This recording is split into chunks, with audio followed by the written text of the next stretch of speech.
What's going on, guys? Welcome back to your friendly group of gamers. We are so excited today to bring our complete beginner's guide to Valorant. Valorant is a relatively new game that is quite complicated for beginners, with many interesting features such as abilities, agents, and diversity of game mechanics. This game has attracted millions of people worldwide. Without further ado, let's start. Is Valorant. In simple terms, Valorant is a 5v5 tactical first-person shooter. This means it emphasizes precise gameplay mixed with critical thinking and on-the-spot decision-making. Valorant is a very unique roster of agents, each with their own abilities. These abilities should help you get easy frags and kills, and help you control certain areas on the map. In every game, one team will play attacker and the other will play as defenders. The goal of attackers is to plant the spike or the bomb into a bomb site and defend it until either detonates or until the other team has been eliminated. The defender tries to stop the attackers from getting into bomb site and planting the bomb. It's also their objective to try and defuse the spike before times run out. With 7 different maps, the strategies of both the defenders and attackers are endless.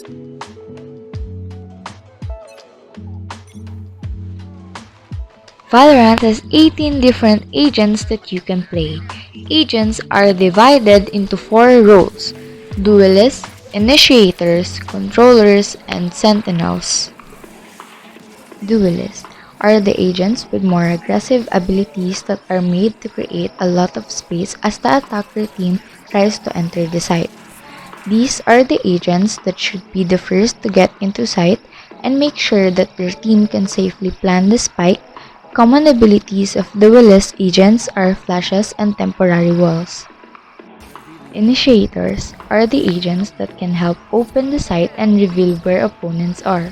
These agents usually have more passive abilities that are made to assist the duelist entering onto site. Controllers are the agents that use smokes to block the entryways of the opponents onto site. Some controllers also have supporting abilities such as mollies. Sentinels are the agents used to lock down the site for the defending team. They have abilities that can stop the opponent from going onto the site.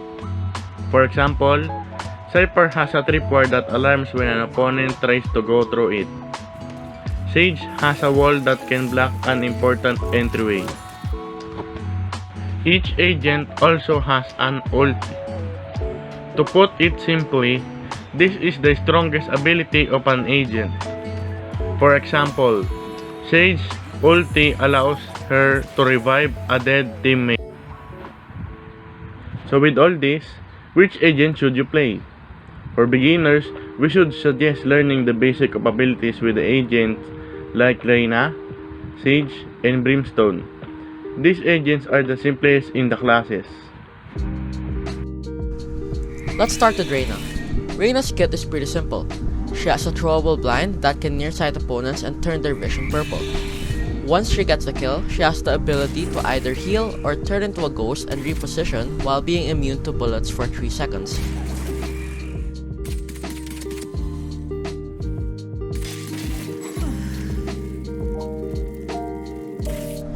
Her ult lets her shoot faster, and once she gets a kill, she'll automatically get the heal and can turn completely invisible for 3 seconds.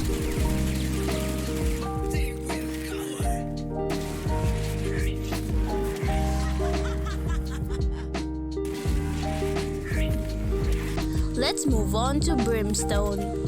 Brimstone is a controller, which means that he has smokes that can be used to block the enemy's sightlines.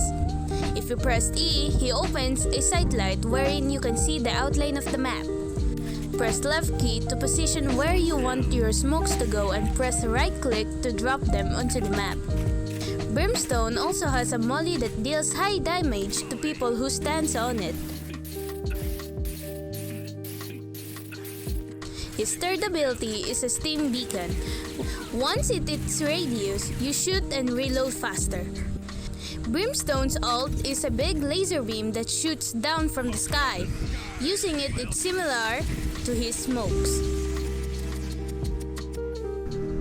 Sage. Sage's kit is one of the simplest in the game. She has a wall that can block entryways,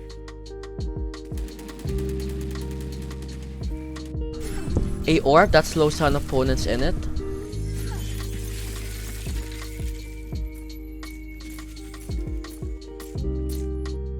and a heal that she can use on herself and her teammates.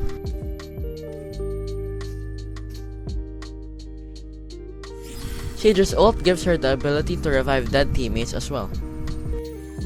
Valorant offers a large selection of firearms fit for your needs on each map. Let's start with the sidearms. Once you spawn in, you're already given the classic pistol. This pistol is great for close range fight. It also has a 3-round burst if you press the right click. The next weapons are the Ghost and the Frenzy. The Ghost is like the classic but has more range and damage. It is good for medium to close range fights. This gun is good for big maps like Beast or Haven. The Frenzy is like a close range SMG that has 13 bullets.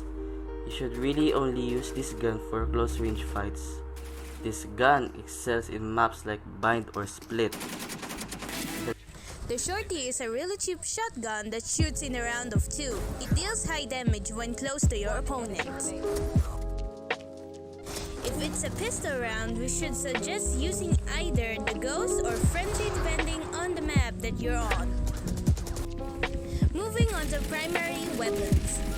You should be using either the Ares or the Spectre at round 4 to 8. These are guns that are quite powerful when used correctly. The Ares is like a mini machine gun that shoots really fast and can shoot through walls. The Spectre is a small silent SMG with 30 rounds that can still be effective at mid-range. If you're on defending side, you can also use shotguns to hold tight corners such as Garage in Heaven. Both the Judge and the Bucket are great shotguns that can throw your opponents off guard. Moving on to assault rifles. There are two main ARs in Valorant. These are the Phantom and the Vandal. The Phantom shoots faster than the Vandal but deals less damage the farther you are from your target. The Vandal deals the same damage at all distances and can one-shot headshot targets. If you're new to Valorant, the Phantom should be easier to use. It has an easier recoil pattern and has more bullets in case you miss your shots. Once you get used to the Phantom, try out the Vandal as it provides more flexibility since it deals the same damage at all distances. A very good gun to use on the defender side is the Operator.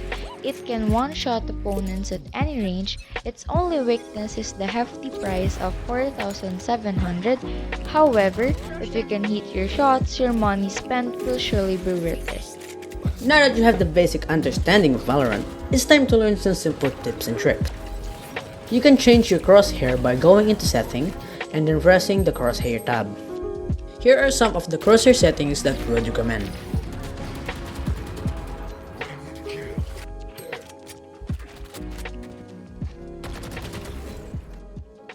One enemy remaining.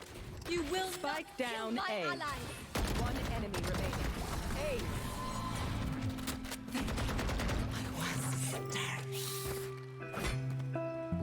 Practice crosshair placement. Crosshair placement is aiming your crosshair at the same level of your opponent's head. A good thing to note is that the top of the boxes on the maps are even relatively the same height as the head of your opponents. You can press shift to walk silently. You do walk a bit slower but your footsteps become completely silent. Use this when you want to sneak up behind your enemy or when you're hiding from your opponents. The last tip for today is to practice counter-strafing. This basically means that you press the opposite key to the direction that you were moving in to stand still and shoot quicker. So for example, if you're moving to the left, press D completely stop to make your gun accurate. Remember that you shoot accurately in Valorant, you need to stand completely still. And that's all you need to know to start playing Valorant. We hope that our tips helped and gave you a basic understanding of what Valorant is as a whole. Don't be afraid to try new things in this fun game. Try new agents, different guns, and all kinds of strategies. If you enjoyed this video, leave a like and subscribe.